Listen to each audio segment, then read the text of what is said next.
And then I get there, and here we are on Wednesdays going to Salsa Wednesdays. Salsa-ing with a Glock, you know, with our uniform. And it was just so surreal because everybody that was out there, we were all in that small room and like just connecting. Hey there, it's Hannah Williams from Salary Transparent Street, and welcome to our new show, The Break Room. Today, we're at the Anacostia Capital One Cafe in Washington, D.C., and we're talking to veterans.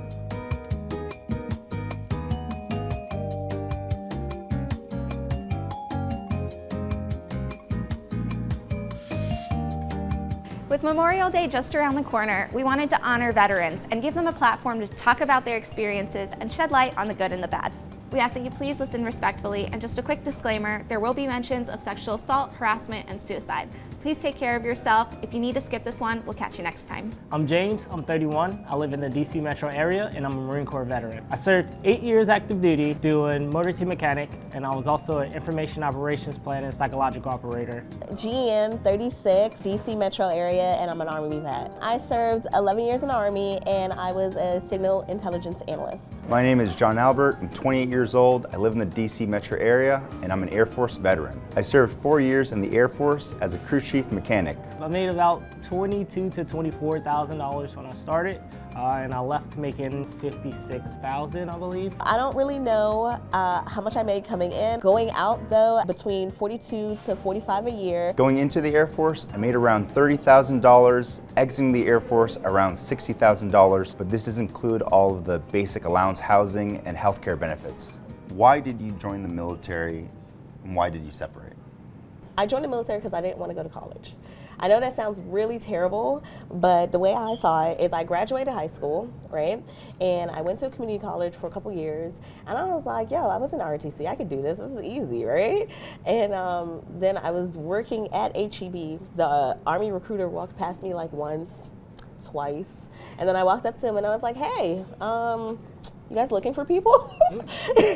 And he was like, oh yeah, come on. And he was like, well, what do you want to do? I was like, what do you got?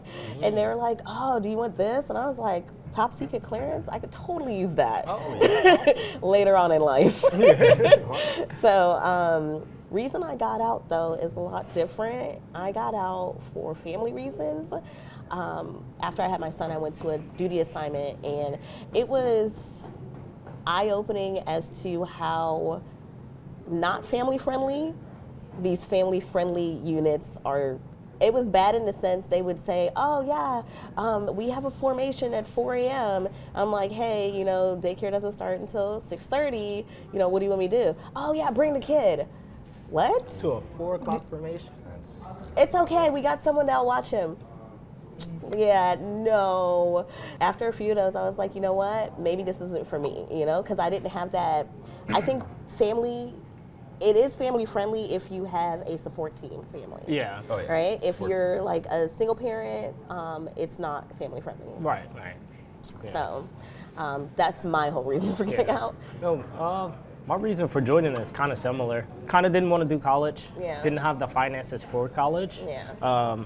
And I remember my junior year of high school, saw a Marine Corps recruiting commercial, and it was the guy in his blues with the flaming sword. Yeah. Everybody else. And that stuck with me, like honestly. And it like panned out to black. Yep. I was like, oh my God, he is sexy. Like, Yeah. Look at that uniform. right. So, yeah. And then I like get my that. reason for leaving was, I think it was more so just my realization that the military doesn't, I don't know how to say this without sounding bad, but like the No, say military it. doesn't actually care about you. You know, like, No. right? So shocking. But like they don't care about you. You're a number. Yes. And like as long as you do what they want you to do, Yes. then they're happy. If you was like, hey, I need to go see mental health because of like all of the stress that I'm constantly under on a daily basis, what we called it in the Marine Corps was you were going to see the wizard. You know, so like Wait, the wizard? the wizard. Okay. And like I've that's never heard that's the view of it though. So it's like you don't want to be the kooky guy going to see the No. wizard. But yeah, so it was kind of Different. that, and then just realizing that, man, like I'm not invincible forever. Yeah. It puts a lot of strain on the body, Yeah. on the mind, and like I was like, I can do things that I love to do outside of this and make more money doing it. Facts. 100%. Very true. Why I joined the military, I never thought I would join the military, but I think it was after my senior year of high school. Things weren't necessarily going in a good place.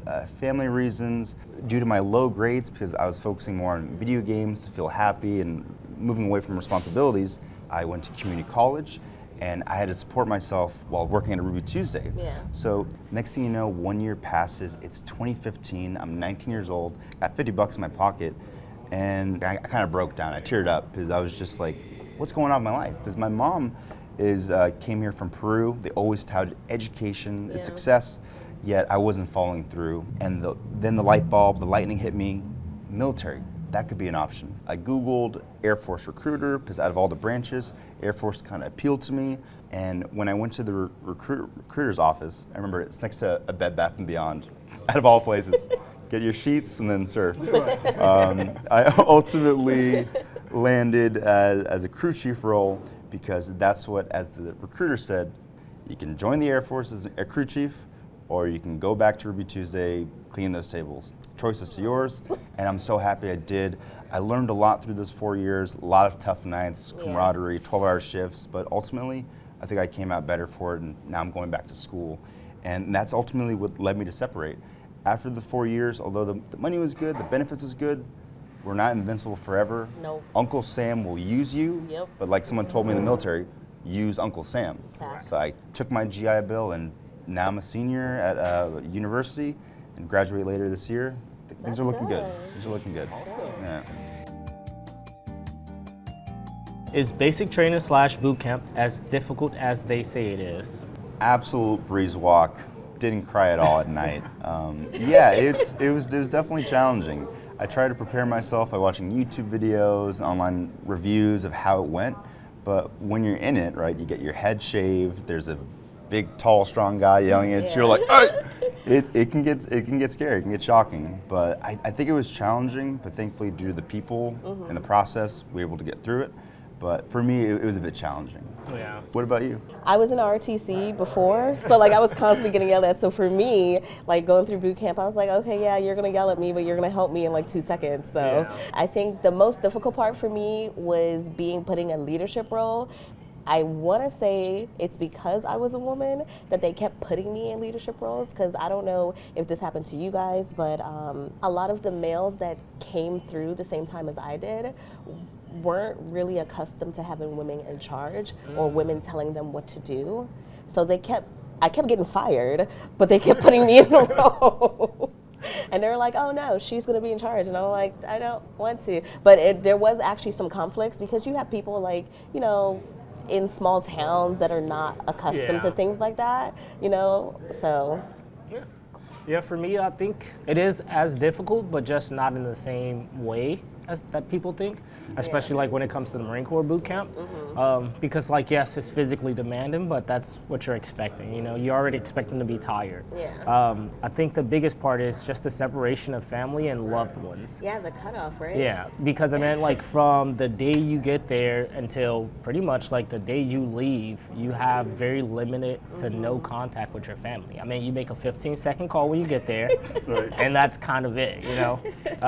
Yeah, I think it was just more so just the emotional part of it, because like you're completely exhausted. I mean, like you don't sleep for the first 48 hours. Yep. That does a lot to your mind. It really does. And the funny thing is too, so I joined the Air Force. Out of all the branches, they're still tough, but I assumed that the Air Force would be a little bit lighter. No, it's still the sleep deprivation. It's like, what's going on? But for sure, that emotional like disconnect from your family, your friends, that was challenging in the beginning. Thankfully, later on, we got a 2-minute phone call. A little fancy, but still, once it landed, I was just like, no, I need it. But What helped in boot camp was the fact that we got to write letters. Did they get billed? So that's the difference, right? So what would happen is pretty much every night you have like your square away time, right? Yeah. But then like we also took a little bit of that time to write letters home, you know, so you have like this stack of letters and you're like, everybody's gonna love me when they read these. And then 2 weeks go by, you don't hear your name called because they're holding your mail. Yep. Heartbreaking. That 2 weeks, you're like, what am I doing wrong? You know, like I thought people loved me. I thought people Right? cared, you know? Nah, he's all Right. Yeah. I think the worst part for me is like we had to do like diamond push-ups in order to get mail, and then you still didn't get mail. Yeah. I was like, okay, great. What misconceptions can you dispel about being in the military? Oh, That common misconception is that like everybody is like a hard charger, like meant to deploy, ready to die. Like that's not true. You know, yeah, like, brother. you know, like some of us just want to do our job and then go home safely. yep. You know, Clock in, clock out. right? boom. Yeah, that's the big one for me. Mine is when you join, right? And I know for the Army, we join and they're like, okay, here's your MOS, and you know, this is your job, and you're gonna be in this job, right? And you're thinking to yourself like, oh man, I'm gonna be stuck doing this, right? So I mean, you need to treat the military like a regular job. Yeah, like a regular job. If you don't Absolutely. like doing the job you're doing, switch. That's the biggest one for me, is that a lot of people don't realize that you can treat it like how most civilians treat other jobs. Like you don't have to stay in that set MOS. Correct. Yeah. For myself, the misconception, similar to what James mentioned, I thought you had to be infantry. Yeah. You had the gun, you just go in, and like maybe Air Force, we could come from parachutes, like yeah. But thankfully the recruiters like, nah, we got other options. Like they looked at me, I was 130 pounds back Same. then, so they're just like, mechanic. It's like, oh, there's other options. But I will say, and such a great point you mentioned too, treat it like a job, Yep. because it's what I learned later on towards the end of my enlistment. You know what, just because I'm in for 4 years and I don't want to do the full 20, doesn't mean I wasted those 4 years. No. I Correct. gained a lot of skills. Yeah. It really is what you make it out to be. And again, there is no shame in just doing your 4, your 8, and then Yeah. leaving, because again, you have so much more out there to offer. So Yeah, they that make it seem like definitely. it's a bad thing. Like, oh, you're only doing 4. Oh, you want to get out? And next thing you know, you're 16 years down the line. You're like, dang, I should have got out. Correct. Yeah.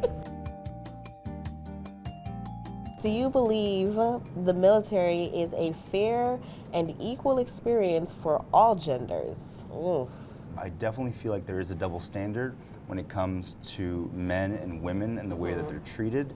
The only story I can think of, and I can just touch on briefly, there was an incident where I believe a sergeant or a higher upper airman was sexually inappropriate with another airman off base.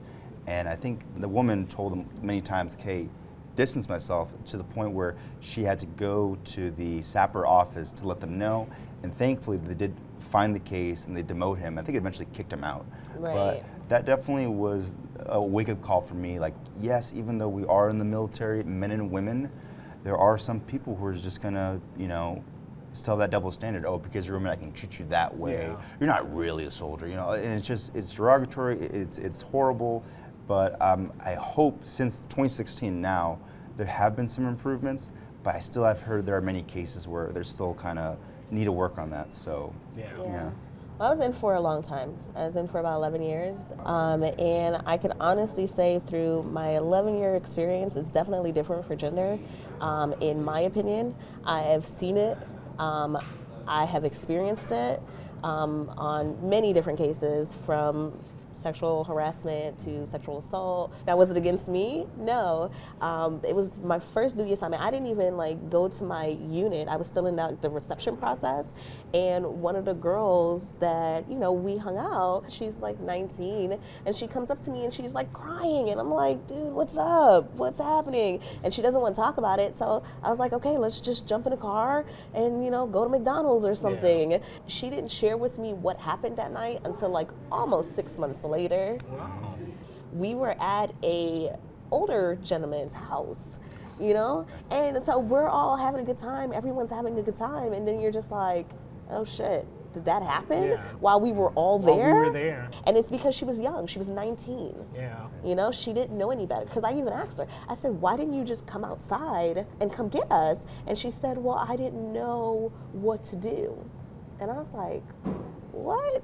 Yeah. To me, it was very different. But I also have like my personal experience is when I got pregnant with my son. I was up for promotion, but because I was in a tactical unit, it was like taboo. Like once you're pregnant, they put you up on a pedestal. It's like, don't touch the Yeah, pregnant don't touch person. her. You know? She's fragile. Yeah, no, she Feel like a can't. glass gonna she, break. yeah, she can't do anything. We're not gonna send her to the promotion board. You know, we're not gonna do this. We're not gonna do that. So it wasn't until like after, like, so what? That's 9 months, right? And then you go on maternity leave for like what? Another 3-4 months. Yeah. And then, you know, my son, he's like 6 months at this point. So that's like almost a year and some change before I can go to the promotion board, even though I was eligible. And then it was just like accommodations for like little things, you know. For example, if I wanted to, you know, breastfeed or anything like that, they didn't have accommodations. Yeah, I was gonna say they usually don't have like a nursing room or anything. No, You know? no. And the sad part is, it's actually in the regulation that the unit has to provide this space for women. And it was just like, oh, okay, well, you know, we found this unit that has it, but that unit's like 10 minutes down the road. Yeah, which is That's just wild. Man. So it just, there's a lot of things I think that they're not very accommodating when it comes to women. correct. Yeah. In any aspect, be it sexual assault, be it pregnancy, be it just being in a unit and saying, hey, I don't think, you know, you're good enough. There's a lot of training and everything that the military puts forth that like regular civilians don't get. Right. So you would think that these things would be cut back, but Yeah, but how seriously do they take it? that's the thing. I've been in so many, you know, briefs or, you know, yearly PowerPoint slides or, you know, anything like that. And there's just like, to us, I don't know about you, other branches, but I know in the Army, it was like a check the block. Yeah, it's a check, Like, check the Honestly, box. even the Air check Force box. check the Yeah. box. Yeah, it's to check the block. So you go there and you're like, okay, yeah, I'm here. But they don't really, well, I don't know if they do it now, but they didn't really interact with you. Correct. They didn't bring it home. So it's like your mom, your sister, your cousin. No, it didn't hit for most people. And so they didn't care. Correct, yeah. And that needs to change, absolutely. What is it like working in a career that is literally life or death? It didn't seem like it.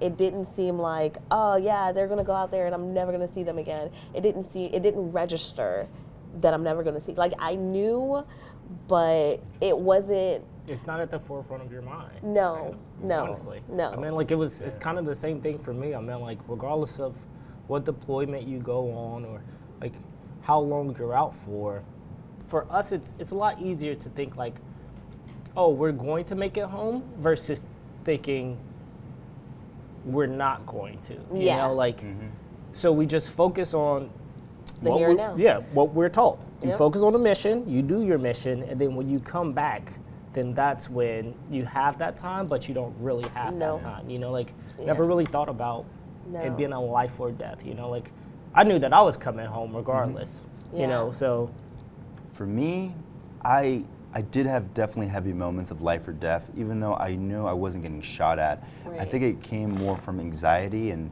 having a panic attack later on after my deployment, and I knew something was not right because I would just go do routine, gym, video games, not a lot of sleep, work. Yeah. I kept doing it so many times, but where it hit me was when I went to work one day with a radio that signals beep, extender 7, which is our code name. Right. But every time it would beep, my heart would like beat so fast. I was so scared.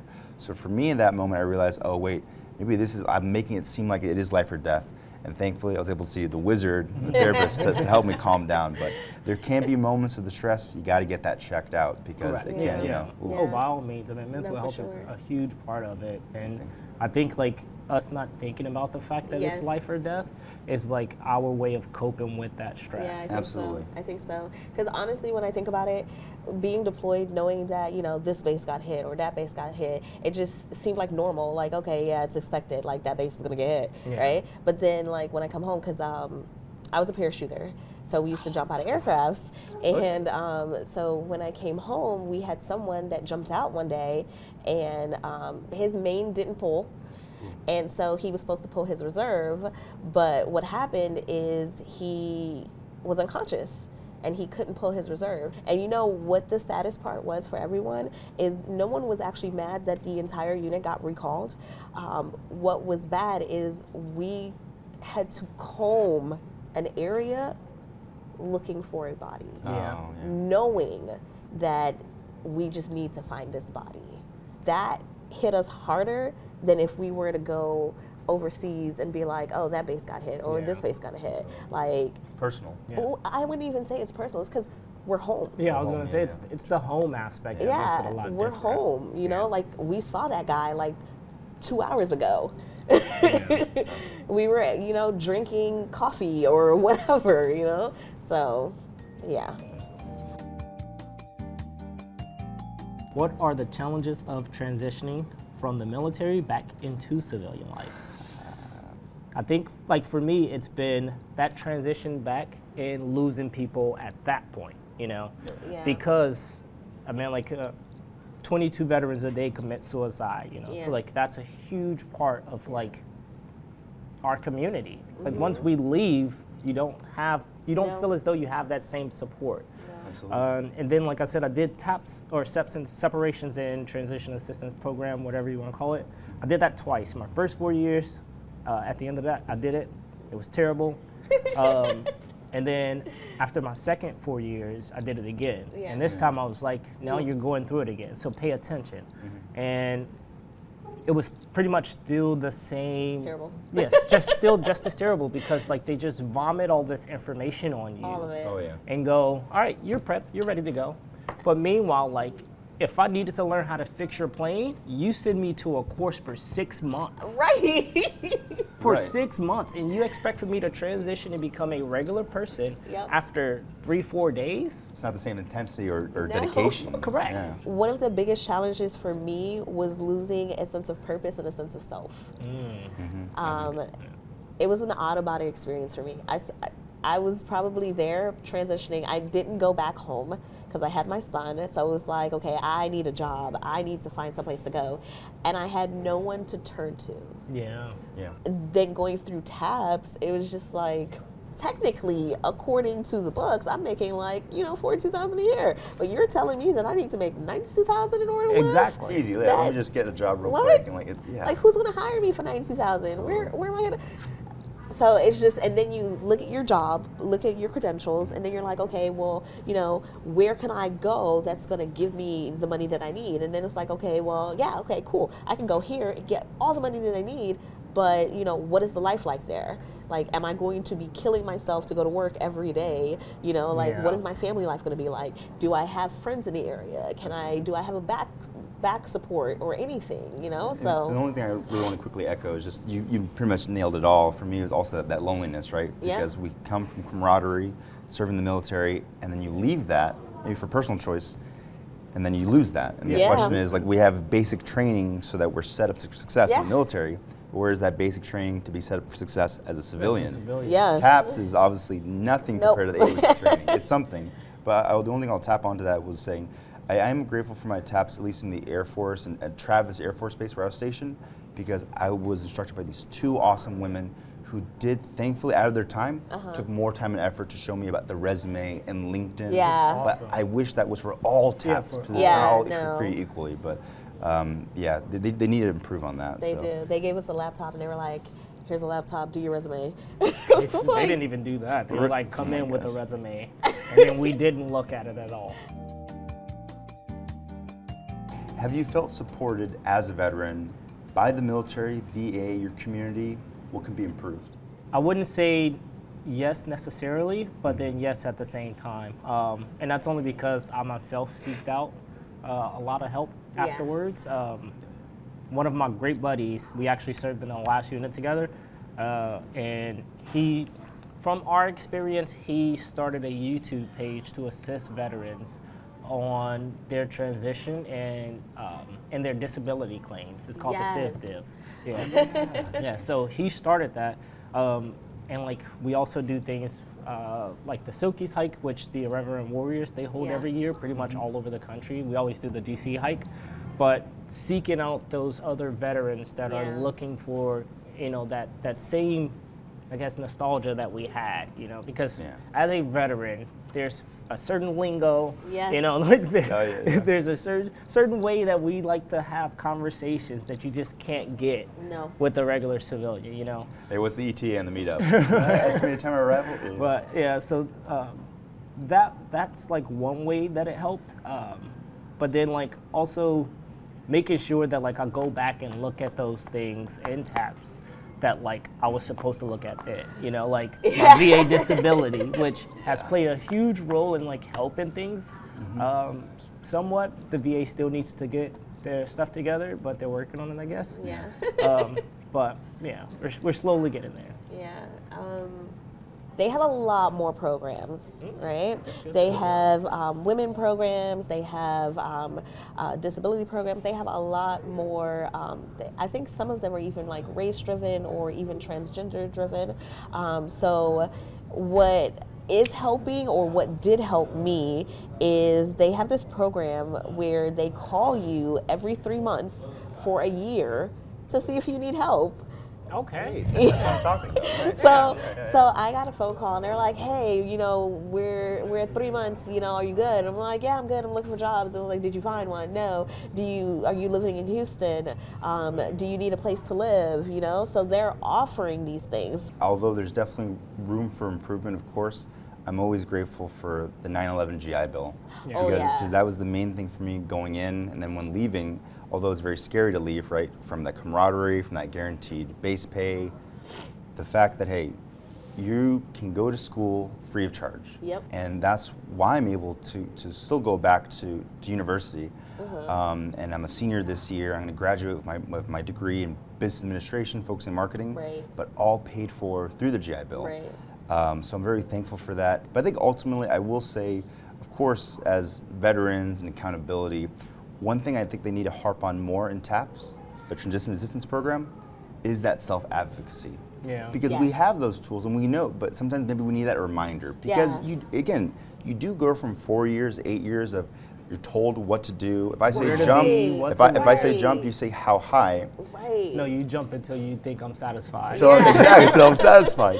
But I wish they're more of a better job of when we leave, like, listen, I know we've kind of built this into you, but now we need you to be your own managers, to be your own like corporals. make your own decisions. Because again, it might sound obvious to civilians because when they go out of high school, college, they don't have that structure. Right. But we come from that structure, and although they can help shape us, if we're not careful enough, it can cage us a bit, right? Yes. Yeah. So as long as we have those reminders, then I think the world's our oyster. But yes, Yeah. more reminders, self-advocacy, communication, and definitely that GI Bill. Yeah. If your bachelor's degrees, if you don't have it already. Like speaking on the topic of like us having to seek out our help, Yeah. So with mental health being like a huge problem in the military and for the veterans, like I said, we do things like the hikes, which that's a great way for us to be able to build camaraderie and still be around the same Yeah. group of people that we are used to talking with this stuff. But then also there's things like the Veteran Crisis Hotline or the Suicide Prevention Hotline. What is the number, like 988? Yeah, 988. And like those are great resources as Yeah. well. Military One Source, I gotta shout that out. Oh, Military yes. One Military Source. One yeah. Source, Yeah. great for a line if you just need a helping hand of like, hey, I'm feeling something, I'm feeling bad, Yes. listening ear. So And Yeah. we have 10 free sessions. 10 free Correct, sessions, yeah. love that. Yeah. And then what I always tell what I always tell my buddies too is that like at any point in time you can always reach out to me. Like Yeah. while I was in the Marine Corps, that was the case, and like now that I'm out, I'm like, gosh, that's one thing that I've carried over into the civilian life that I just can't let go. Anytime you need me, you're drunk and need a car ride, Yeah. good to Yeah. go. I'll come pick you up. You just need somebody to talk to because we're in that hole again. Let's talk. Yeah. We just wrapped another amazing panel full of veterans with different backgrounds and part of different branches. It was really valuable to hear their different experiences, especially transitioning out of the military. It can be a very difficult, stressful process, and without proper support or camaraderie, it can be incredibly difficult to transition into civilian life. The tips and tricks that they shared were incredibly valuable, not just to share within the panel, but for others to hear. If you enjoyed this episode, we would really appreciate if you gave us a like, comment, and subscribe so you don't miss the next episode of The Break Room. Bye!